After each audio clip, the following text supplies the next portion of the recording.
Well, good morning, everybody. Thank you for joining us this morning. Tomorrow's the start of a really exciting day. It's the start of our Las Cruces $35.6 million general bond obligation bond election to fund four things: the new animal shelter, a new fire station number 3, sports courts, and sports fields and trails. Ballots will be mailed to every registered voter here in the City of Las Cruces, and they have until 7 p.m. on August 21st to return those completed ballots to the Doña County Clerk's office. We're proud to be working closely with a community group that is helping to inform voters about the election. I'm going to turn it over to local businesswoman Marci Dickerson, who heads that group, and she's going to talk a little bit about the Blue Ribbon Group's participation. Marci? Thank you, Mayor.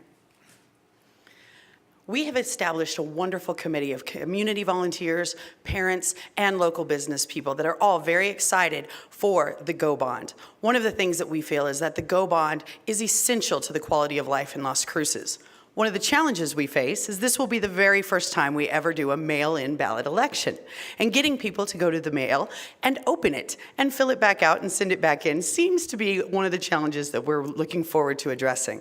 So for everyone, in order to make Las Cruces a much better place, please watch your mail for between July 24th and hopefully in that following week. Fill out your ballot and send it back in. You may drop off your ballot at the county offices or you may mail it in. It will come to you in a pre-addressed, pre-stamped envelope. So there's really no reason that you cannot open your mail and vote yes.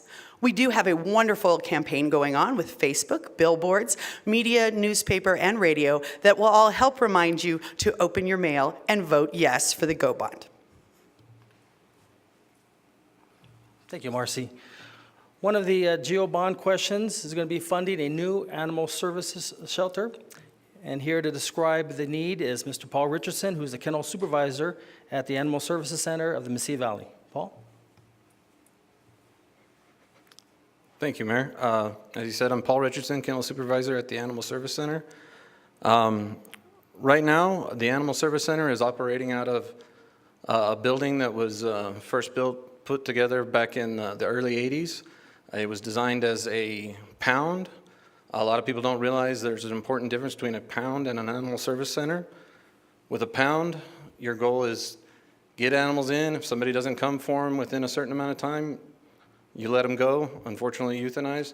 That's not our goal at the Animal Service Center. Our goal is to save as many as we can, not only get them adopted out.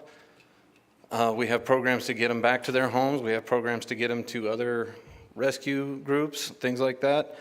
And we also have programs to spay and neuter, microchip, things like that. All of that requires a facility designed for it. You have to have a building that has the right flow for disease control to be able to care for animals more long-term.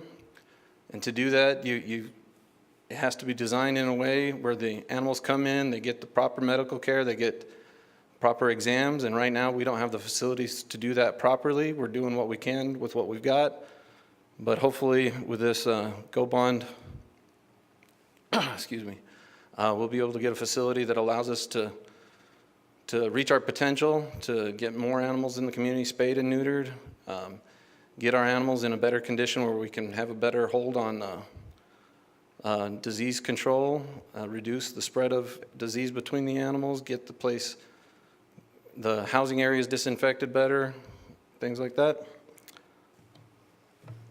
Thank you. Thank you very much, Paul. We appreciate it. The next item that we're going to be having for on our general obligation bond is going to be our upgrade to our parks and recreation facilities. So I'm going to let Sonya Delgado, who is the director of our Parks and Rec, who's going to say a little bit about that. Sonya? Thank you, Mayor.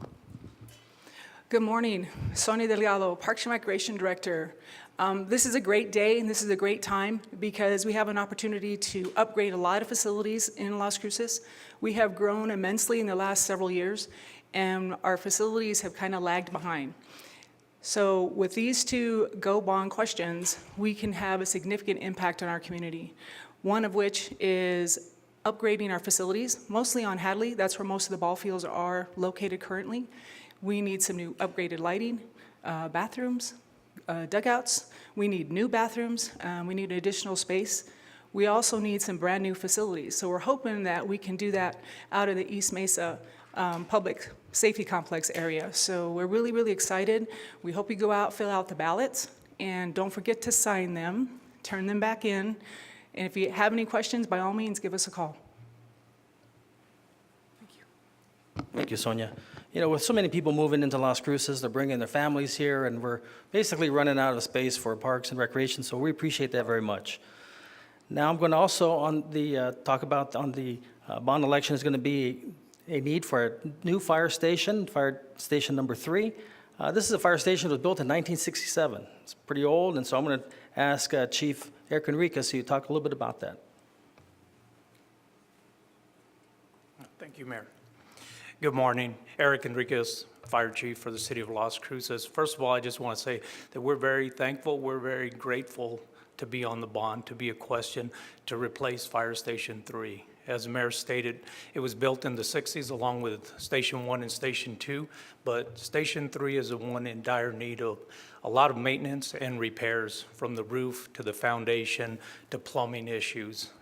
With the replacement of Station 3, it not only replaces those and eliminates some of those costly repairs, but can allow us to expand our service, expand our coverage. Again, it was built in the cities. It's smallest in size. This would give us an opportunity to get more resources as far as staff, as far as equipment, to an area that receives a lot of calls now as the city is growing in District 3.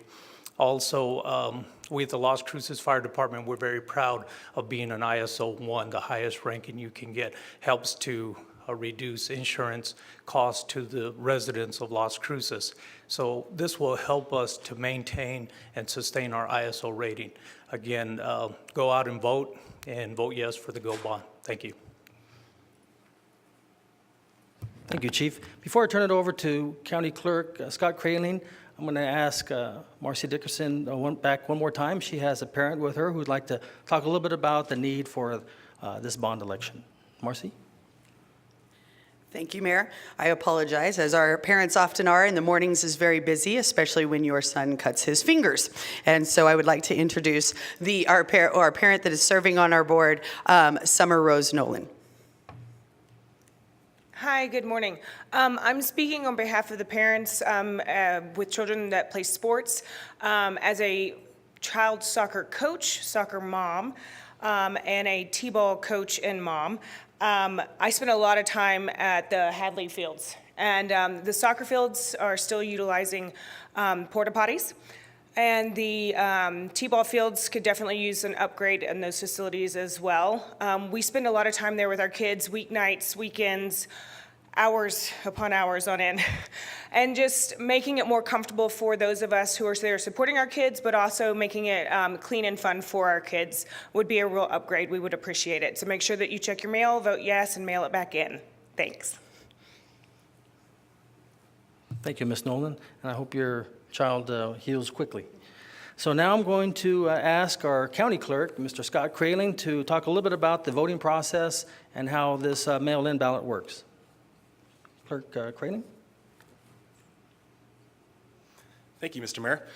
We're really excited about this election. This is the first time where we've held an election where every voter will be voting at home. As the mayor said, every eligible voter will receive a ballot in the mail. We begin sending out those ballots tomorrow, July 24th, and then we'll have follow-up mailing in the days following the 24th to mail the ballots out to the last-minute registrations that come in. So we're really excited for a variety of reasons. The first thing is that when I became county clerk, or when I started working in the clerk's office, I quickly identified the challenge that we have in our community informing voters of an election, especially small elections like these, where the publicity is not as wide as, say, a presidential election.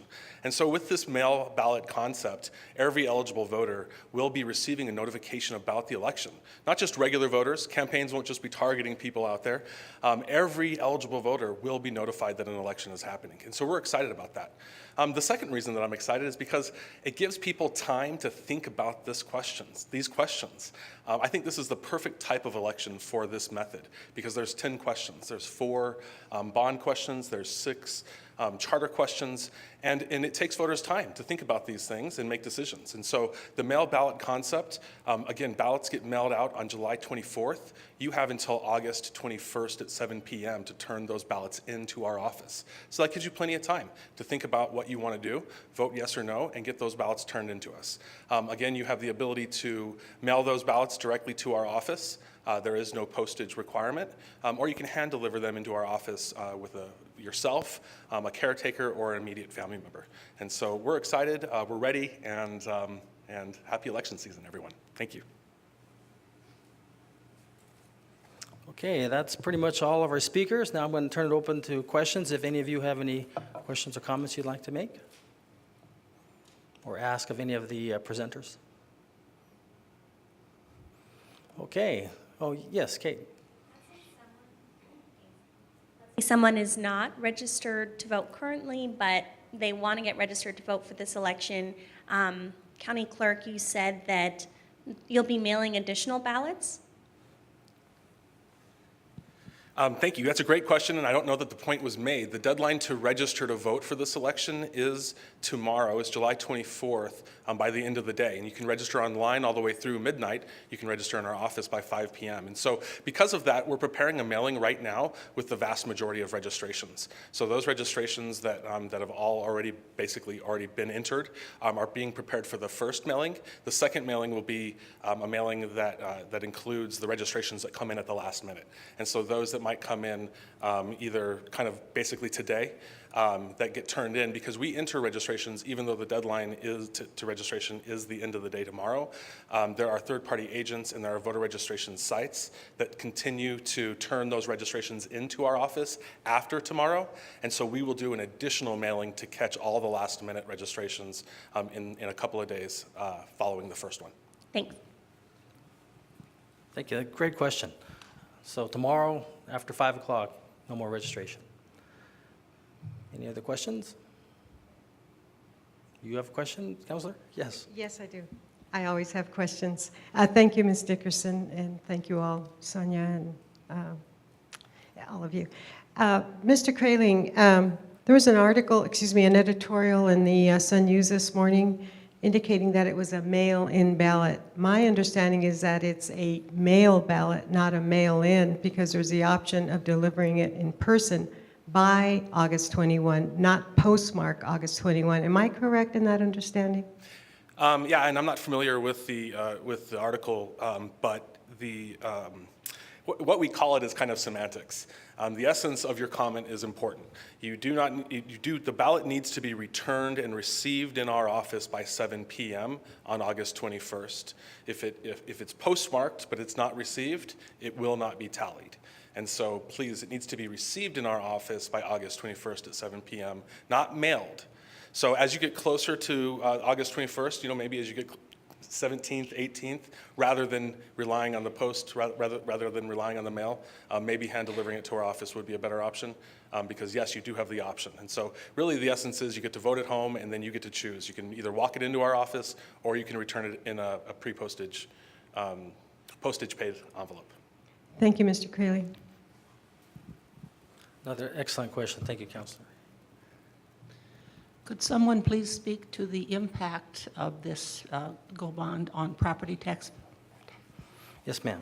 So we have these available, these little flyers here, and in the flyer we have it basically the typical homeowner for a house that's valued at $100,000. The assessed value is a third of that, and so at 2.1 mils, it would be $70 impact a year. I'm sorry, Mr. Krahling, I have another question for you. My understanding was that on the walk-in ballot, the person turning in the ballot had to be the person voting, but you just stated otherwise, that it could be a neighbor, a friend, that's what I understood you to say. So would you please clarify that for me? Thank you so much. Yes, thank you, and thanks for the clarifying question. The voter can return the ballot, a caretaker, legal caretaker can return the ballot, or an immediate family member can return the ballot, not your neighbor. And one more question. How will you accommodate individuals with disabilities, perhaps people who are blind or maybe someone who is a registered voter but doesn't have a mailing address? Another great question. We have an accessible voting tabulator available at our office for people with disabilities who would like to utilize the accessible voting option.